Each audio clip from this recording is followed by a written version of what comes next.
A സ്ഥാനാർത്ഥിയും മുൻ DGPയുമായ R Sreelekha എന്നോടൊപ്പം ചേരുന്നു. മാഡം, എങ്ങനെയാണ് പ്രതീക്ഷകൾ? നല്ല സന്തോഷമുണ്ട്. വളരെ എക്സൈറ്റഡ് ആണ്. വളരെ നല്ല കാര്യങ്ങൾ ഇനി തിരുവനന്തപുരത്തെ കാത്തിരിക്കുന്നു. അനന്തപുരി വികസനത്തിന്റെ പാതയിലാണ്.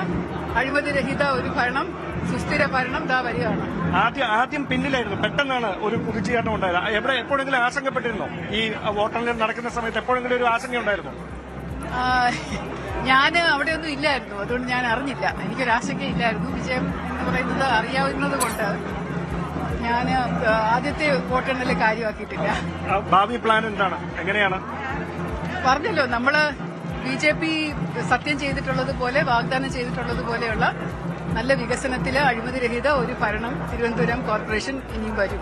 തിരുവനന്തപുരത്തെ ജനങ്ങൾക്കും നമ്മുടെ നാടിനും ഗുണകരമായിട്ടുള്ള കാര്യങ്ങളാണ് ഇനി സംഭവിക്കുന്നത്. അത്തരത്തിൽ വലിയ പ്രതീക്ഷകൾ പങ്കുവെച്ചുകൊണ്ടാണ് ആർ ശ്രീലേഖ ഉൾപ്പെടെയുള്ള BJPയുടെ ജയിച്ച സ്ഥാനാർത്ഥികൾ വിജയ പ്രതീക്ഷകൾ പങ്കുവെക്കുന്നത്. തിരുവനന്തപുരത്ത് അത്രയും പ്രതീക്ഷ BJPക്ക്. UDFനെ സംബന്ധിച്ചിടത്തോളം നേരത്തെ പറയുന്നുണ്ട്, കോഴിക്കോട് കയ്യാലപ്പുറത്താണോ എന്നുള്ള ഒരു സംശയം മാത്രമേ ബാക്കിയുള്ളൂ. അതെങ്ങോട്ടേക്ക് എന്നുള്ളതാണ്. ഇനിയുള്ള മണിക്കൂറുകൾ സസ്പെൻസ്. കോഴിക്കോട് കൂടിയാണോ? KP അഭിലാഷ്, കൃഷ്ണകുമാർ കൂടി BJPയുടെ അസാമാന്യം എന്ന് വെച്ചാൽ ജനങ്ങളോട് ആദ്യം നന്ദി പറയുന്നു, പ്രവർത്തകരോട് നന്ദി പറയുന്നു. കാരണം വെച്ച് കഴിഞ്ഞാൽ മാറ്റത്തിനുള്ളൊരു വോട്ടാണ്. വികസിത കേരളം എന്ന് പറഞ്ഞൊരു വികസന രേഖ കാണിക്കുമ്പോൾ അതിനായിട്ട് അതിൽ വിശ്വാസം അർപ്പിച്ച്, കാരണം തിരുവനന്തപുരം നന്നായേ പറ്റുമെന്ന് എല്ലാവർക്കും തോന്നി. അതുകൊണ്ടാണ് ഒരു ഉജ്ജ്വല വിജയം നേടിയിരിക്കുന്നത്. അതിനകത്ത് എന്റെ ഒരു ഭാഗ്യം എന്ന് വെച്ച് കഴിഞ്ഞാൽ എനിക്കും ഇതിന്റെ ഭാഗമായിട്ട് അത് ശക്തമായിട്ട് വർക്ക് ചെയ്യാൻ കഴിഞ്ഞു. അതിന്റെ അവസരം പാർട്ടി തന്നു. പ്രത്യേകിച്ച് വട്ടിയൂർക്കാവ് മണ്ഡലത്തിൽ തന്നെ നമുക്ക്, എന്റെ അറിവ് ശരിയാണെങ്കിൽ 3-4 കൌൺസിലേഴ്സ് നമുക്ക് കൂടുതൽ കിട്ടിക്കഴിഞ്ഞു. അതുകൊണ്ട് ഈ ചരിത്ര വിജയത്തിന്റെ ഭാഗമായി എനിക്കും കഴിഞ്ഞു. പാർട്ടിയുടെ ശക്തമായ പിന്തുണ, ഇതിപ്പോ പറഞ്ഞതുപോലെ ശ്രീ രാജീവ്ജി അകത്തുണ്ട്. വരുന്ന പോലെ 45 ദിവസത്തിനകത്ത് പ്രധാനമന്ത്രി വന്ന് പുതിയൊരു വികസന രേഖ തന്നെ ഇവിടെ പുറത്തിറക്കട്ടെ. ഈ നിയമസഭയുടെ ഒരു സെമി ഫൈനലാകും എന്നിപ്പോഴും ഉറച്ചു വിശ്വസിക്കുന്നു. തീർച്ചയായിട്ടും. കാരണം വെച്ച് കഴിഞ്ഞാൽ നമുക്ക് ലോക്സഭ കഴിഞ്ഞപ്പോൾ തന്നെ നമുക്ക് ഏകദേശം രൂപം ഉണ്ടായിരുന്നു. നമുക്ക് തിരുവനന്തപുരത്ത് തദ്ദേശ സ്വയംഭരണ തെരഞ്ഞെടുപ്പിൽ വലിയ മുന്നേറ്റം ഉണ്ടാകുന്നത്. അപ്പോ ഇത് വരാൻ പോകുന്ന നിയമസഭാ തെരഞ്ഞെടുപ്പിലേക്കുള്ള സെമി ഫൈനലിന്റെ ഒരു ദിശ, ഒരു ഡയറക്ഷൻ ബോർഡ് തന്നെയാണ്. എന്തായാലും ശശി തരൂരിന്റെ ട്വീറ്റ് വന്നിരിക്കുന്നത് UDFന്റെ ചരിത്ര വിജയത്തിനൊപ്പം, അത് അഭിനന്ദിച്ചുകൊണ്ടുള്ള ചരിത്ര വിജയത്തിനൊപ്പം തിരുവനന്തപുരത്ത് ഹിസ്റ്റോറിക്കൽ പെർഫോമൻസ് നടത്തി BJP എന്നുള്ളതാണ്. BJPയുടെ രാഷ്ട്രീയ ഭൂപടത്തിൽ ഇത് വലിയ മാറ്റമുണ്ടാക്കുന്നു എന്നുള്ളൊരു വാക്ക് അങ്ങനെ തന്നെയാണ് പറഞ്ഞിരിക്കുന്നത്. BJPയുടെ വിജയത്തെ റെസ്പെക്ട് ചെയ്യുന്നു, ബഹുമാനിക്കുന്നുവെന്നും ഇത് ഡെമോക്രസിയുടെ ബ്യൂട്ടിയാണ് എന്നുമാണ് പറയുന്നത്. ജനാധിപത്യത്തിന്റെ മനോഹാരിത എന്നാണ്. This is the beauty of democracy എന്ന് പറയുന്നു. അങ്ങനെ, അതായത് ജനങ്ങൾ BJPയെ തെരഞ്ഞെടുത്തുവെങ്കിൽ അത് അംഗീകരിക്കുന്നു എന്നുള്ളതുമാണ് ഇപ്പോൾ പറഞ്ഞു വെക്കുന്നത്. 2 പാരഗ്രാഫിൽ ഒരു പാരഗ്രാഫ് UDFനെ അനുമോദിച്ചുകൊണ്ട്, രണ്ടാമത്തെ പാരഗ്രാഫ് BJPക്ക് വേണ്ടിയാണ്. അതായത് ഒരുപക്ഷെ വരും മണിക്കൂറുകളിൽ വീണ്ടും ശശി തരൂർ ചർച്ചാ വിഷയമായി മാറാൻ പോകുന്നു. പ്രത്യേകിച്ച് തരൂരിന്റെ ലോക്സഭാ മണ്ഡലത്തിലാണ് BJP ഇത്തരത്തിൽ വലിയ മുന്നേറ്റം നടത്തിയത്. ആ ലോക്സഭാ മണ്ഡലത്തിലെ BJPയുടെ മുന്നേറ്റത്തെ അഭിനന്ദിക്കുകയാണ്.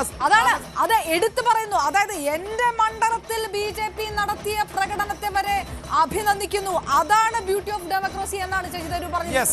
എന്തായാലും കോൺഗ്രസിന് വീണ്ടും തലവേദനയാകുന്നുണ്ട്. കോൺഗ്രസിനെ സംബന്ധിച്ചിടത്തോളം ഇപ്പോഴത്തെ ഈ മിന്നുന്ന വിജയം അത് വലിയ ആത്മവിശ്വാസം നൽകുമ്പോഴും തിരുവനന്തപുരത്തെ MP ശശി തരൂർ വീണ്ടും കോൺഗ്രസിന് തലവേദനയാകുന്നു. അപർണ, എനിക്ക് തോന്നുന്നു ഒരു പക്ഷേ ഈ പ്രതികരണം, അതായത് ശശി തരൂർ ഇനി കോൺഗ്രസ് തയ്യാറാകുമെന്ന് തോന്നുന്നില്ല. നമ്മൾ തുടങ്ങിയപ്പോഴേ പറഞ്ഞു എന്തായിരിക്കും തിരുവനന്തപുരത്ത് MP പറയുക ഇതിനകത്ത് നിന്നുള്ളതിൽ, അതിൽ യാതൊരു മാറ്റവും ഉണ്ടാകുന്നില്ല എന്നുള്ളതാണ്.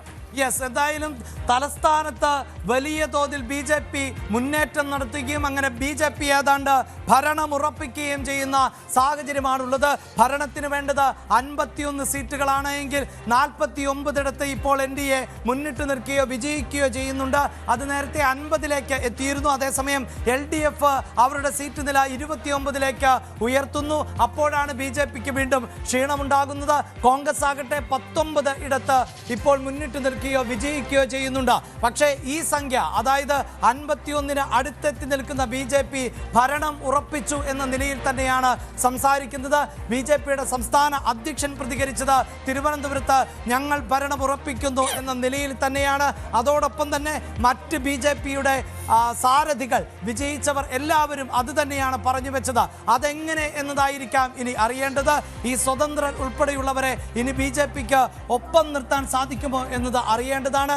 എന്തായാലും ജനാധിപത്യത്തിന്റെ മനോഹാരിതയെന്നാണ് തിരുവനന്തപുരത്തെ വിജയത്തെ ബി ജെ പി അഭിനന്ദിച്ചുകൊണ്ട് തിരുവനന്തപുരത്തെ അഭിലാഷ് പറഞ്ഞ പോലെ കോൺഗ്രസിന് അതാണ് തലവേദന. കാരണം തെക്കൻ കേരളത്തിലെ കോൺഗ്രസ് ഇടതുപക്ഷത്തെ തകർക്കാൻ കഴിഞ്ഞു, മധ്യ കേരളത്തിൽ പൂർണ്ണമായും UDF കോട്ടയാക്കി മാറ്റാൻ കഴിഞ്ഞു. ഇനി വടക്കൻ കേരളത്തിലേക്ക് പോയാലും ഇടതുമുന്നണിക്ക് വലിയ നഷ്ടം വരുത്തിക്കൊണ്ടുള്ള പ്രകടനം UDF കാഴ്ചവെക്കാൻ കഴിയുന്നുണ്ട്. അപ്പോഴും തിരുവനന്തപുരത്തെ നഷ്ടം വലിയ നഷ്ടമാകുന്നു. തിരുവനന്തപുരത്തെ സ്വന്തം പാർട്ടിയുടെ MP-യുടെ ഈ പ്രശംസയ്ക്ക് കൂടിയായിരിക്കും ഈ വലിയ വിജയത്തിനൊപ്പം മറുപടി പറയേണ്ടതായിട്ട് വരിക. അതേ സമയത്ത് BJP-യെ സംബന്ധിച്ചിടത്തോളം പൂട്ടിയ അക്കൗണ്ട് നേമത്ത് വീണ്ടും തുറക്കും എന്നുള്ള പരോക്ഷമായിട്ടുള്ള മറുപടി കൃത്യമായിട്ട് ഈ വിജയം ഉറപ്പിച്ച് നൽകുന്നുണ്ട്. തിരുവനന്തപുരത്തെ പല പ്രദേശങ്ങളും മധ്യവർഗം, യുവ വോട്ടർമാർ അടക്കം തങ്ങൾക്കൊപ്പം നിൽക്കുന്നുണ്ട് എന്ന് പറയുമ്പോൾ 2026 മിഷൻ എന്നുള്ള അമിത്ഷാ കേരളത്തിൽ വന്ന് പറഞ്ഞ ആ വാക്ക് നടപ്പാക്കുന്നതിന്റെ ഭാഗമായിട്ട് ആദ്യഘട്ടങ്ങൾ അതിലൂടെയാണ് മുന്നോട്ട് പോകുന്നത്. നഗര കേന്ദ്രങ്ങളിലൂടെ തിരുവനന്തപുരം പിടിച്ചുകൊണ്ട് കൊല്ലത്തും പ്രാതിനിധ്യം ഉണ്ടാക്കിക്കൊണ്ട് കൊച്ചിയിലേക്ക് കടക്കുമ്പോൾ അവിടെ പ്രാതിനിധ്യം ഉണ്ടാക്കിക്കൊണ്ട് അങ്ങനെ പാലക്കാട് പോലും വലിയൊരു തിരിച്ചടി ഉണ്ടാകുമെന്ന് വിചാരിച്ച പാലക്കാടും നഗരസഭ നിലനിർത്താൻ കഴിഞ്ഞുകൊണ്ടാണ് NDA മുന്നോട്ട് പോകുന്നത്. വരുന്ന നിയമസഭാ തെരഞ്ഞെടുപ്പിന്റെ മുന്നോടിയായി തദ്ദേശ തെരഞ്ഞെടുപ്പിൽ വോട്ട് ശതമാനത്തിൽ കാര്യമായ വർധനവുണ്ടാകുമെന്ന് കേന്ദ്ര ആഭ്യന്തരമന്ത്രി അമിത്ഷാ നേരത്തെ ന്യൂസ് 18 തന്നെ പ്രതികരിച്ചതാണ്. ഇനി നമുക്കറിയേണ്ടത് BJP-യെ സംബന്ധിച്ചിടത്തോളം ഈ തെരഞ്ഞെടുപ്പിൽ എത്രത്തോളം വോട്ട് വർദ്ധിപ്പിക്കാൻ സാധിച്ചു എന്നതാണ്. ഒരുപക്ഷെ അന്തിമ ഫലത്തിലേക്ക് എത്തുമ്പോൾ മാത്രമായിരിക്കും അതിന്റെ ഔദ്യോഗികമായ കണക്കുകൾ പ്രേക്ഷകരുമായി പങ്കുവെക്കാൻ സാധിക്കുക. പക്ഷേ ഒരു കാര്യം വ്യക്തമാണ്, 2020-ലെ തദ്ദേശ തെരഞ്ഞെടുപ്പുമായി താരതമ്യം ചെയ്യുമ്പോൾ BJP-ക്ക് അവരുടെ വോട്ട് നിലയിൽ കാര്യമായ പുരോഗതി ഉണ്ടാക്കാൻ സാധിച്ചു എന്ന് മാത്രവുമല്ല, കേരളം ഉറ്റുനോക്കുന്ന തിരുവനന്തപുരത്തെ കോർപ്പറേഷനിൽ വലിയ മുന്നേറ്റം നടത്താൻ BJP-ക്ക് സാധിച്ചു. അതാകട്ടെ ഭരണത്തിന് തൊട്ടടുത്ത് എത്തുന്ന നിലയിലേക്ക്. മാത്രവുമല്ല കോഴിക്കോടും BJP-യുടെ അപ്രതീക്ഷിതമായ മുന്നേറ്റങ്ങൾ ഇപ്പോൾ നമുക്ക് കാണാൻ സാധിക്കുന്നുണ്ട്.